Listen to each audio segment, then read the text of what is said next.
Toi est beauté, tout à toi est grande, tout à toi est merveilleux pour moi. Et me voici pour louer, me voici à t'aimer, me voici pour dire que tu es mon Dieu.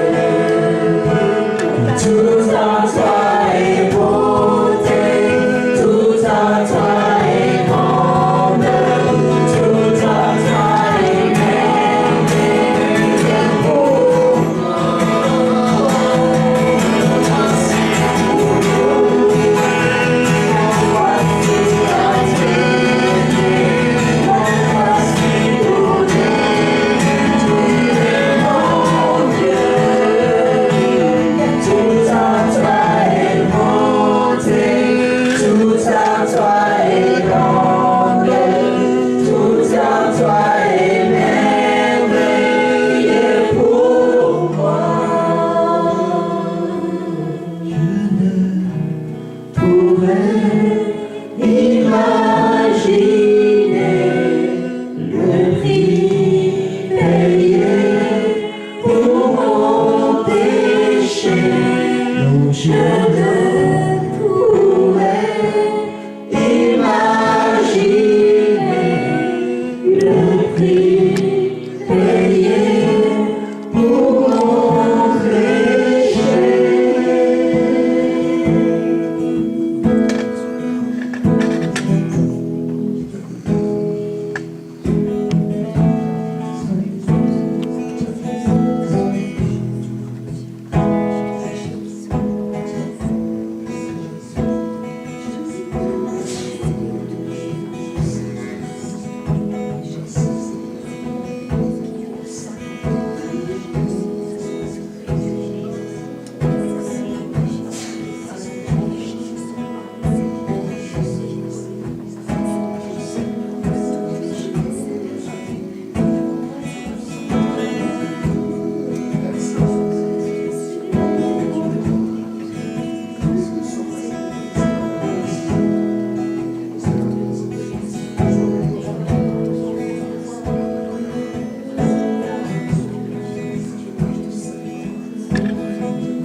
Combien on a besoin encore de changer notre cœur?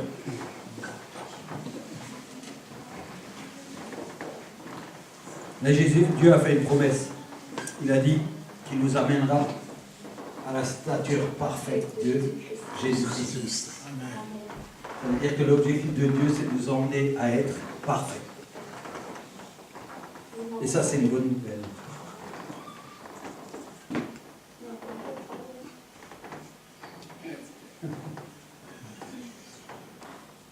Mais Dieu ne se lasse pas. Il ne se décourage pas. Il ne désespère pas. Dieu ne laisse jamais tomber. Jamais, jamais. Il est celui qui est vivant. Alors ce soir, nous allons avoir une petite exhortation. Et je vais commencer par reprendre ce que Daniel a dit dimanche. Je ne sais pas si on se rappelle de ce qu'il a dit dimanche. Il a dit que Jésus-Christ était notre Seigneur. Et j'ai bien aimé comme il a présenté la chose. Et surtout l'image de Lazare, ça m'a bien plu.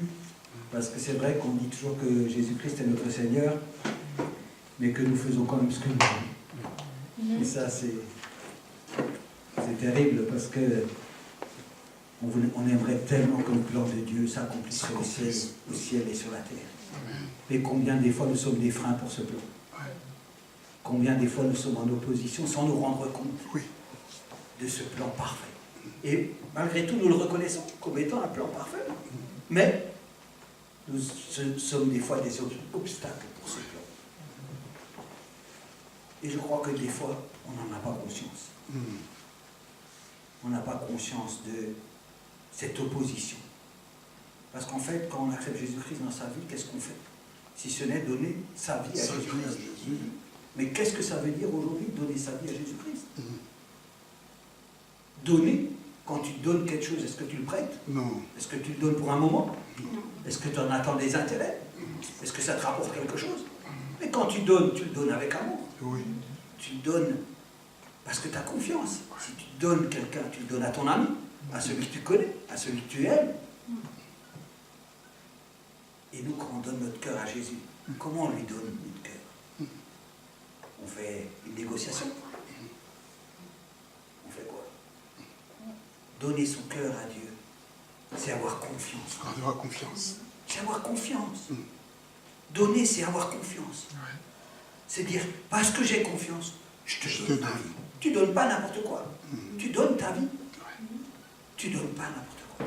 Est-ce que tu es prêt à donner ta vie à n'importe qui? Nous avons donné notre vie à Jésus-Christ parce que Jésus-Christ a touché notre cœur. Amen, amen. Il a illuminé notre vie. Il est venu, il a dit, voilà moi ce que je te propose. Et nous, qu'est-ce qu'on a constaté? Que cette vie sur terre n'était rien comparé à sa proposition. N'était rien comparé à l'amour dont on était inondé. N'était rien comparé aux promesses qu'il nous avait faites. Ça n'avait aucune valeur ce monde. Et nous avons décidé, bien entendu, nous avons décidé, oui, Seigneur, je ne connais pas tout de toi, je ne sais pas tout de toi, mais je te fais confiance. Je vais te donner ma vie. Parce que nous savons tous combien nous tenons à notre vie. Non? Parce que nous tenons à notre vie. Vous savez, quand elle n'est pas en danger, on ne maîtrise pas combien on tient à notre vie. Mais dès qu'elle est en danger, on comprend la valeur de notre vie. Amen, amen. Mais tant qu'elle n'est pas en danger, alors là, bien entendu, mais dès qu'on touche à notre vie, comme Dieu, quand il a permis à Satan de toucher à la vie de Job, alors là, on voit les choses différemment. Et c'est là qu'on peut avoir confiance en Dieu, parce que Dieu dit, tu peux faire une certaine chose, mais ne touche pas à ça. Merci. Parce que Dieu est grand et puissant. Et c'est lui qui a toujours le dernier mot dans toute la vie de quelqu'un. Et c'est vrai que quand j'ai entendu cette parole dimanche, elle m'a fait du bien parce qu'elle est la vérité. Amen. Vous savez, beaucoup de gens ont peur de la vérité. Ont peur qu'on leur dise la vérité. Or, Jésus est venu, il a dit, je vais vous donner la vérité. La vérité, c'est qu'on aimerait tous servir Dieu comme Dieu nous le demande. Mais nous savons très bien que Dieu a du boulot avec nous, Mireille. Dieu a du boulot avec nous. Et quand on entend des ménages où on dit, ah oui, Seigneur, Seigneur, Seigneur, Seigneur, Seigneur, la parole, elle dit aussi une chose. Elle dit, tous ceux qui m'appellent Seigneur n'entreront pas dans le royaume de Dieu. Or, aujourd'hui, nous pouvons tous proclamer que Jésus est notre Seigneur. Mais on peut le proclamer seulement si on est obéissant, à l'écoute de sa parole, afin que ce que nous, on a chanté aujourd'hui, puisse s'accomplir dans le plan parfait de Dieu. Pour ta vie. Parce que on a peut-être l'impression, on a peut-être peur de Dieu. On n'a pas cette intimité avec Dieu, cette relation intime. Parce qu'il faut avoir une relation intime avec Dieu. Il ne faut pas s'effrayer de Dieu parce que Dieu est bon. Dieu t'aime. On a l'impression que quand on sert Dieu, on fait une partie de sa vie parce que Dieu n'est pas d'accord. Et comme on sait qu'il n'est pas d'accord, on ne va même pas lui demander, on va commencer à faire notre petite vie tranquille. Mais Dieu t'aime. Il t'a fait, il t'a donné une vie sur cette terre pour que tu vives cette vie sur cette terre. C'est ça que Dieu attend de toi.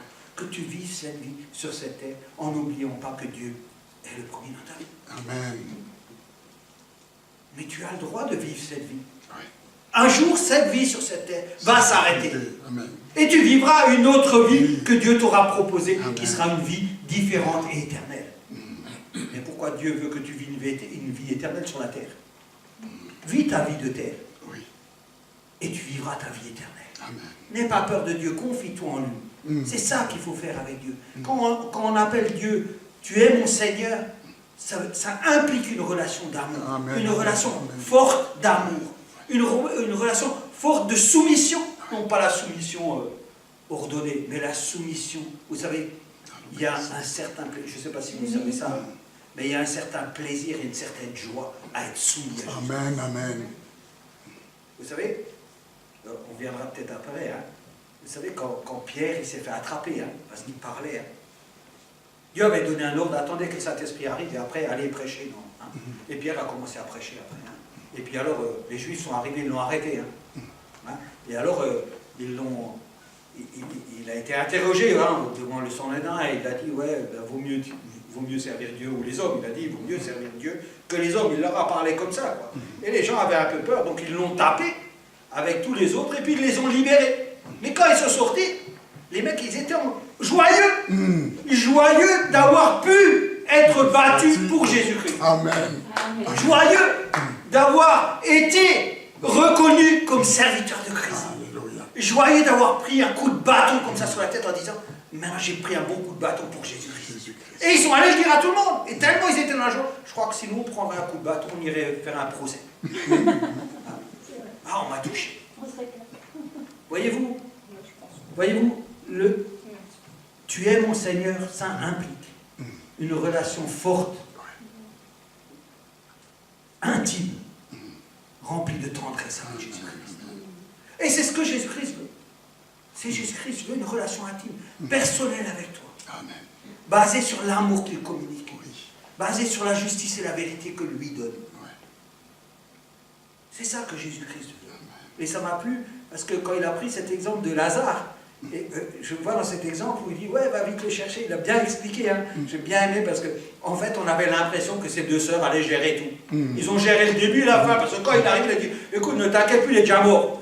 Ils ont essayé de gérer toute la situation, mais toute la situation d'un bout à l'autre, comme si Jésus-Christ était un spectateur. Or, c'était l'acteur principal de ce film. Amen. Il était l'acteur principal. C'est lui qui décidait. Or, on a bien compris que ces gens-là étaient en train de s'opposer au plan parfait de Dieu. Parce qu'ils avaient une vue humaine. Ils n'étaient pas dans la dimension de Dieu. Je vous ai toujours dit que pour voir ce que Dieu voit, il faut être à la même place que Dieu est. Si Dieu est là et je suis là, je ne verrai jamais ce que Dieu voit. Il faut que je sois à la même place.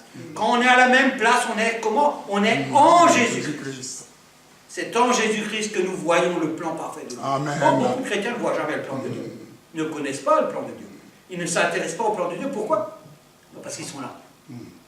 Et ils trouvent que là, c'est la meilleure place. Non. La meilleure place, elle est quand on est en Jésus-Christ. Amen. Amen. On ne peut être qu'en Jésus-Christ, quand on est soumis à Christ. Et quand c'est la réalité de « Tu es mon Seigneur, rentre dans ta vie », alors tu as la bonne place. Amen. Amen. Amen. Quand tu es capable de dire « Ce Seigneur-là, il est mon Seigneur », alors tu as la bonne place. Tu sais pourquoi? Parce que quand Jésus te dit quelque chose, tu fais ce que Jésus te dit. Amen. Et là, tu as la bonne place. Et là, tu commences à comprendre quel est le plan parfait de Dieu. Quand Dieu avait appelé, je ne dirais pas à mon ami Abraham, mais plan, ça veut dire qu'Abraham, il était au bon endroit, au bon moment. C'est comme ça. Et c'était bien cette introduction de « Il est Seigneur ». Et alors, il a rajouté quelque chose qui est bien, que je voudrais rappeler, parce que c'était pas court, mais il faut le rappeler de temps en temps, c'est que nous sommes des personnes qui cherchons toujours des excuses pour ne pas accomplir la volonté de Dieu. Ça, c'est la triste réalité du chrétien d'aujourd'hui dans le monde actuel. C'est qu'il a toujours quelque chose d'autre à faire. Il a toujours quelque chose de plus important à faire. Il a toujours ceci, cela, comme il l'a très bien dit, Daniel. Il a dit, c'est vrai, ah mais moi j'ai ceci à faire, j'ai cela à faire. Et puis, on est tellement en train de le faire qu'on se convainc même d'être dans la réalité de la vie. Et quand on le dit, on a l'impression que Dieu est d'accord avec nous. Parce qu'on le dit avec une telle... Mais il l'a bien dit, hein, pasteur, tu sais, je ne viens pas dimanche, même dimanche prochain je viendrai. On le dit avec une telle conviction qu'on a l'impression que le donneur d'ordre, ça a été Dieu. Mais c'est pas vrai. Ça n'était que l'homme.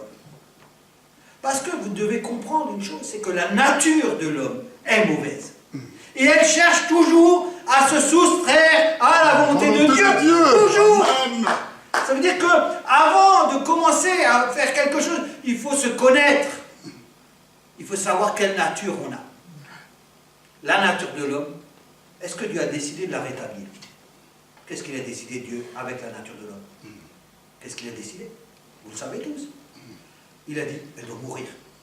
Ça veut dire qu'il n'y avait aucune possibilité, aucune autre possibilité. Ça veut dire que cette nature doit mourir. C'est ça. Alors si Dieu a dit que cette nature doit mourir, ça veut dire que là, pour l'instant, elle est vivante. C'est-à-dire que tous les jours, tu dois comprendre que si ta nature, tu ne la mets pas sous tes pieds, tu seras toujours à la merci. Tu ne seras jamais libre. Tu ne pourras jamais dire que Jésus est ton Seigneur. Parce que pour que tu puisses dire que Jésus est ton Seigneur, il faut que tu comprennes que ta nature, elle est mauvaise. Et que tu t'en empares. Alors je vais commencer le message, mais je ne vais pas le terminer. Je vais juste commencer. Juste l'introduction, mais j'aurai l'occasion de le terminer. Donc le message de ce soir, enfin l'exhortation qu'on va prendre ce soir, on va prendre 1 Corinthiens 9, à partir du verset 24. On va juste commencer un petit peu là-dessus, et on le terminera, pas ce dimanche, mais dimanche prochain. Donc, dans ce Corinthien, j'ai fait cette introduction parce que le message qu'il avait donné, Daniel, suivait ce prolongement, et que je voulais vous emmener à comprendre que quand nous parlons, nous devons être attentifs. Vous savez, j'aimerais vous dire que nous ne sommes pas comme les autres. J'aimerais vous le dire. J'aimerais que vous compreniez que nous ne sommes pas comme les autres. Amen. Je voudrais vraiment que dans la vie de tous les jours, vous savez, quand vous sortez, et vous avez des gens riches ou pauvres, vous voyez qu'ils sont riches ou pauvres. Quand vous voyez des intelligents ou des bêtes, vous voyez qu'ils sont intelligents ou bêtes. Quand vous voyez les différences qu'il y a, par amour pour tout le monde, je dirais qu'ils ressemblent à la nature, parce que Dieu est infiniment varié. Mais il y a des différences. Or, il y a une grande différence entre quelqu'un qui appartient à Dieu et quelqu'un qui n'appartient pas À Dieu. Il y a une très très grande différence. Mais je ne sais pas si vous vivez avec la conscience de cette différence dans votre vie. Moi, quand je me promets et que Dieu fait grâce, je trouve que c'est normal qu'il fait grâce. Moi, je trouve que c'est normal qu'il est bon avec moi. Je trouve que c'est normal qu'il est bienveillant. Je trouve que c'est normal que je réussis. Je trouve tout ça normal parce que je suis avec l'Éternel, le Dieu qui est tout puissant et qui est bon. Je ne peux pas comprendre que je ne suis pas dans cette catégorie de gens. Vous voyez ce que je veux dire? J'ai la conviction que ce Dieu-là, quand il dit « Ne t'inquiète pas Mario, je suis avec toi tous les jours », il est avec moi tous les jours. Ou bien, je ne peux pas douter qu'il est avec moi tous les jours. Parce qu'il le dit. Donc, je suis différent, parce que le monde ne vit pas comme ça. Le monde ne vit pas. Vous savez, le monde vit, quand on dit, je n'ai pas relevé le verset aujourd'hui, mais quand on voit le descriptif qui se trouve dans, je crois dans Daniel, où on est dans la fin des temps, il y a un descriptif qui dit, voilà, les gens seront comme ceci, comme cela. On est aujourd'hui dans cette époque, où quand on lit, on comprend que ça se passe aujourd'hui dans ce monde où on vit. D'accord ? Donc, nous devons être attentifs.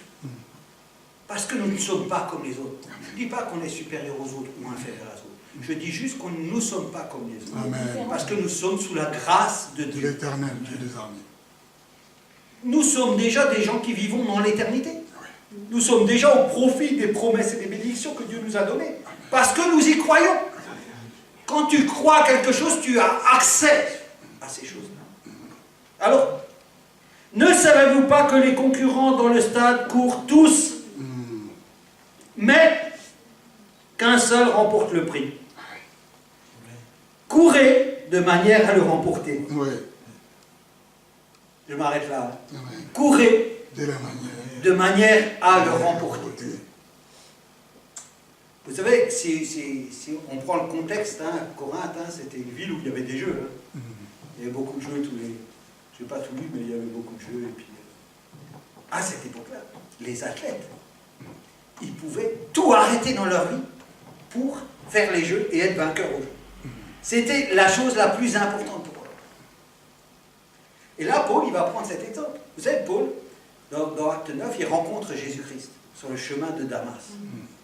Et il va dire à Jésus-Christ, moi ça me plaît parce que il va dire, que dois-je faire? Que dois-je faire? Alors on se dit, moi en tant que chrétien, est-ce que je dis à Dieu, que dois-je faire? Ou peut-être, quand j'ai accepté Jésus-Christ dans ma vie, est-ce que je me suis positionné en disant, mais Seigneur, que dois-je faire? Est-ce que vous-même, savez-vous qu'est-ce que vous devez faire? Vous-même, est-ce que vous savez aujourd'hui, vous pouvez dire, Jésus, moi je sais ce que je dois faire pour toi. Or, Paul a dit, que dois-je faire? Est-ce que c'est pas là qu'on commence par le bon chemin? Amen. Moi je ne sais pas, là on parle de coureur. Pour un prix, il y a quelque chose en jeu. Il y a quelque chose en jeu. On n'en parle peut-être pas tout de suite. Il y a quelque chose en jeu. Mais, un coureur, s'il fait une course, il doit, s'il veut la gagner, il doit avoir un objectif. D'accord? Un coureur, si vous allez faire, je ne sais pas, moi je vais vous raconter l'histoire de ma fille. On est allé à Paris, elle voulait faire son semi-marathon de 22 km. Ah, j'ai deux filles. Une, elle a déjà fait un comme ça, donc elle avait une certaine habitude. Mais la plus jeune, je lui ai dit toute la semaine, je lui ai dit, mais attends, pour aller faire 22 km, il faut au moins t'entraîner un peu. Ah, mais ne t'inquiète pas, papa, ne t'inquiète pas, papa. Et elle a fait sa vie comme elle a voulu. Et elle s'est présentée, il y avait 44 000 personnes qui partaient faire cette course. Et elle est partie faire ce semi-marathon. Et le plus inquiet dans cette histoire, c'était son papa. Je me suis dit, est-ce qu'elle va arriver au bout? Parce que le soir, elle avait bien mangé, elle avait fait tout ce qu'il fallait, comme si c'était un jour normal, sans penser que le lendemain, elle allait faire ses 22 km. C'était pas rien. Et ça m'a fait penser à nous les chrétiens, nous qui nous aventurons dans la vie, sans se préoccuper de comment on va affronter ce qu'il y a devant nous. Ça m'a fait penser à ça. J'ai dit, nous on est pareil, on est là. On ne sait pas ce qu'on doit faire. Et quand on va quelque part, on ne sait pas comment on y va. Et avec, on est là comme des enfants qui boivent encore du lait. Alors que nous devrions avoir la connaissance de la parole. Donc un athlète, quand il veut faire une course, il faut qu'il se prépare. Alors la question qu'on pourrait se poser déjà, c'est quand on sait ce qu'on doit faire, est-ce qu'on se prépare? Vous savez, on a parlé plusieurs fois de ça. Mais est-ce qu'on se prépare? Peut-être on prend Satan pour un petit joueur. Peut-être on le prend pour un petit joueur. Mais vous savez combien de fois dans votre vie, aujourd'hui, Satan vous a arrêté? Est-ce que vous pouvez dire combien de fois Satan vous a arrêté? Vous a empêché? A été un problème dans votre vie, a été un problème dans votre couple, a été un problème dans l'éducation de vos enfants, a été un problème pour la réussite dans votre travail, a été un problème pour vous habiller, pour paraître, pour dire, je ne sais quoi, je pourrais en dire 1 heure d'affilée. Combien de Satan a été à l'origine de votre manque de réussite, de vos tourments, de votre maladie? Combien de fois? Et pourquoi c'est arrivé? Parce qu'on n'était pas prêts. On n'a pas estimé la course, peut-être. On n'a pas estimé le prix. On n'a pas estimé la course. On ne s'est pas entraîné. On a été négligent. Parce que quand on court, le prix, le premier prix là, c'est la gloire de Dieu. Amen. En cours, le premier prix à obtenir, c'est pour la gloire de notre Dieu. Or, Dieu a dit, vous êtes victorieux. Combien de fois on a pu remettre en doute ces paroles? Ah Seigneur, tu avais dit que j'étais victorieux. Regarde ce qui se passe dans ma vie. Moi, je ne te crois pas. Mais est-ce qu'on a pris toutes les armes que Dieu avait proposées? Est-ce qu'on a mesuré? Est-ce qu'on a mesuré cette course qui était devant nous? Paul va dire, tous les athlètes s'imposent toutes sortes de privations et ils le font pour obtenir une couronne. Nous aussi, on le fait pour obtenir une couronne. Une couronne éternelle. Pas une couronne temporaire.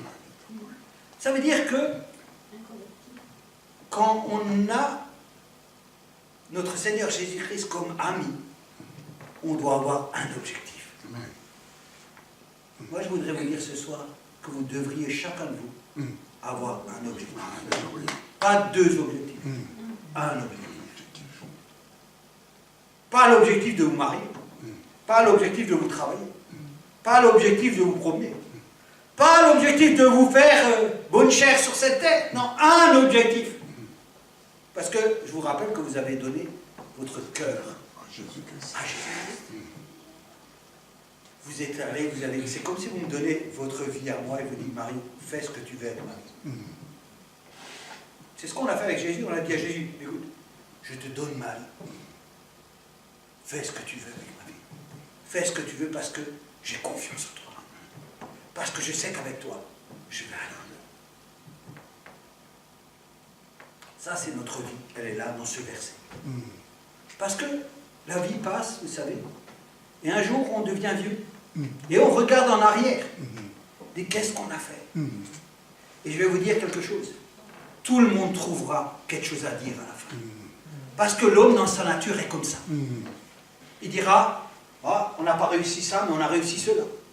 On n'a pas fait ça, mais on a fait cela. Parce que l'homme a besoin de se trouver une excuse. Mais est-ce que j'aurais bien rempli le plan de Dieu? Est-ce que j'aurais bien rempli la course que Dieu m'a donnée? Parce que chaque individu sur cette terre a une course à faire pour Dieu. Tous. Une course à faire pour Dieu. Et pour faire cette course, il faut se préparer. Pour se préparer, il faut connaître son adversaire. Et il faut connaître la parole de Dieu. Parce que dans la parole de Dieu, il est enfermé toutes les armes de Dieu pour suivre cette course. Or, la négligence vient de ce que les chrétiens, pensant qu'ils sont chrétiens, c'est comme si, comme ils sont chrétiens, ils se disent, moi, je n'ai pas besoin de lire ma Bible parce que je l'entends le dimanche et je l'entends le mardi. Pas de problème. C'est comme des super-héros. Hein? Les chrétiens d'aujourd'hui sont super-héros de la Bible sans connaître la Bible. Et si, mais moi je les connais. Les chrétiens, ils sont comme ça. C'est la nature même de l'homme qui est orgueilleux et qui se dit, moi je suis chrétien. Je connais la Bible, il n'y a pas de problème, je fonce. Où tu fonces et avec quoi tu fonces? Parce que, vous savez, on dit souvent, hein, Antoine et Daniel, là, on dit souvent que l'église c'est l'hôpital. Vous savez, l'église c'est l'hôpital. C'est tous ceux qui ont foncé et qui se sont fait mal, ils reviennent ici. Là. Ils rentrent par la porte et disent, ah ben écoutez, vous ne voulez pas nous dire comment on fait pour ne pas se faire mal quand on saute? C'est comme ça que ça marche. Parce que les chrétiens, sur leur chemin, ils seront abîmés. Vous n'êtes pas fait abîmer, vous? Non? Ah, il y a beaucoup de gens. Moi, j'en connais quelques-uns qui ont des traces et des cicatrices. Paul aussi a des traces et des cicatrices. Jésus-Christ aussi avait des traces et des cicatrices. Nous avons des traces et des cicatrices. Pourquoi? Parce qu'on a donné notre cœur à Dieu, mais on a été négligents, ne sachant pas qu'il fallait courir, et que dans cette course, il fallait être déterminé et vainqueur. C'est la proposition que Dieu nous a faite. D'être vainqueur, de réussir notre mariage, de réussir nos enfants, de réussir ceci, de réussir cela. Ah, Jésus n'a pas dit que c'est facile. Il n'a pas dit que c'était facile. Mais il a dit que si tu crois, alors tu verras les choses s'accomplir. Et cette course, nous sommes comme des athlètes. Nous sommes des gens mis à part pour gagner les courses. Dieu nous a mis à part pour que chacun d'entre nous gagne la course.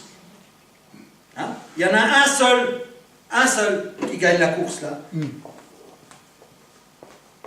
Courez de manière... Alors la Bible nous invite, elle dit, si vous devez courir, courez de manière à la remporter. Ça veut dire que la Bible là, donne un encouragement pour dire, courez-la de façon à obtenir la victoire.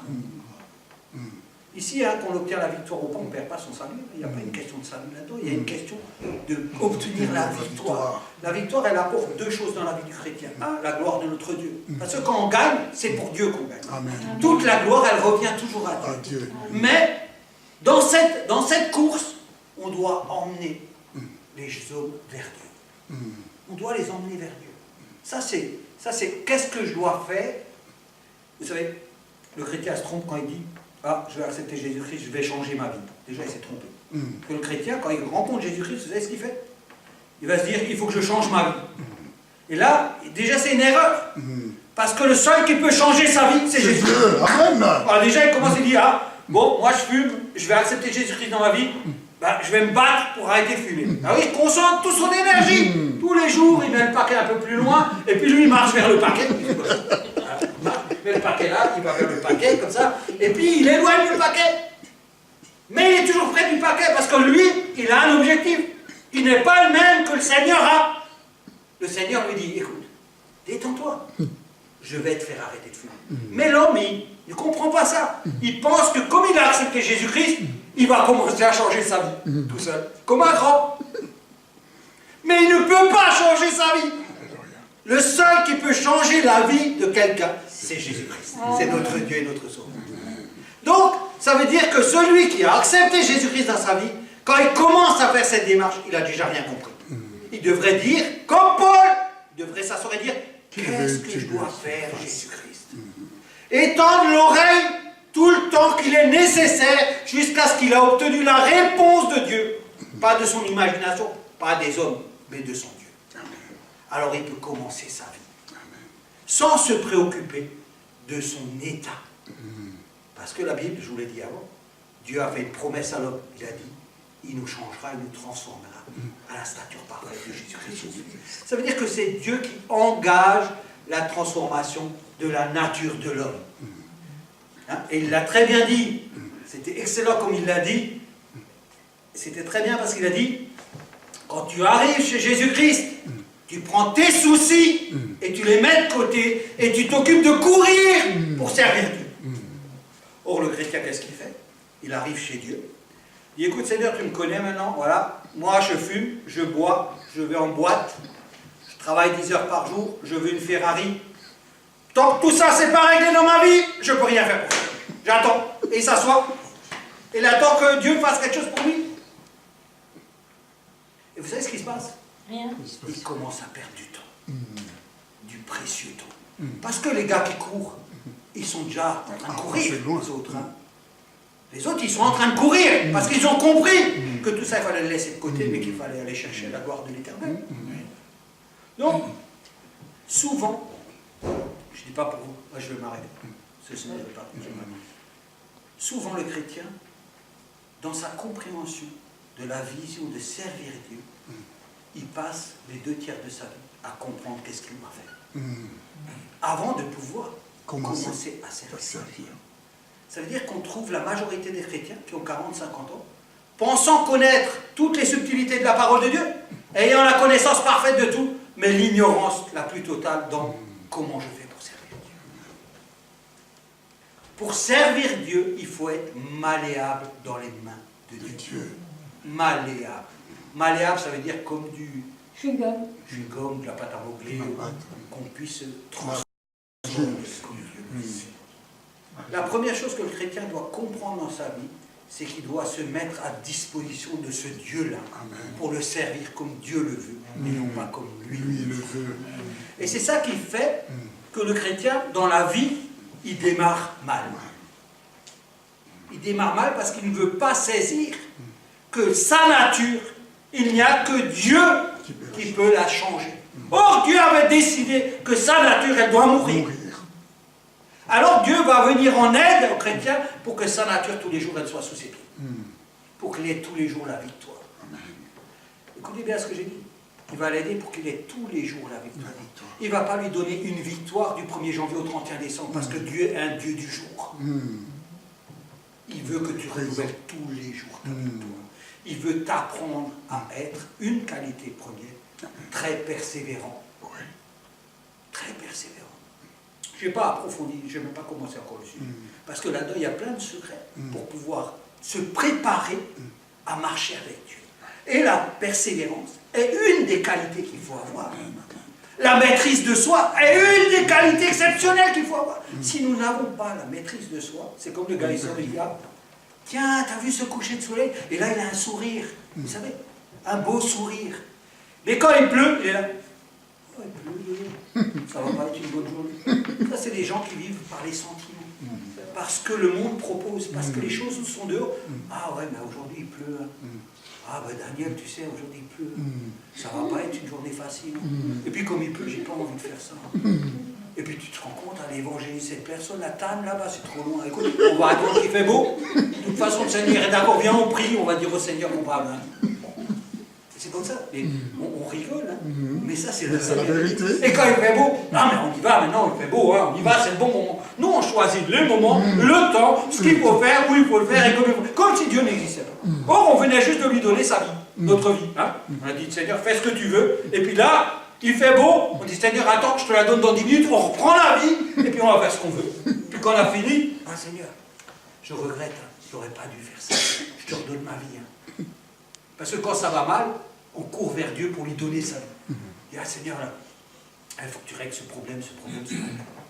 Et Dieu est bon. Et en cela, Dieu est bon. Parce que quand tu reviens, que ta foi arrête tout, et tu lui donnes ta vie, tu dis, ok, je la reprends, je vais t'aider. Parce que Dieu est bon. C'est là où on voit la bonté de Dieu. C'est là où on voit la grandeur de Dieu. Parce que Dieu, nous, on n'est pas fidèles. Mais Dieu reste toujours. Alléluia. Tu ne changes jamais Dieu.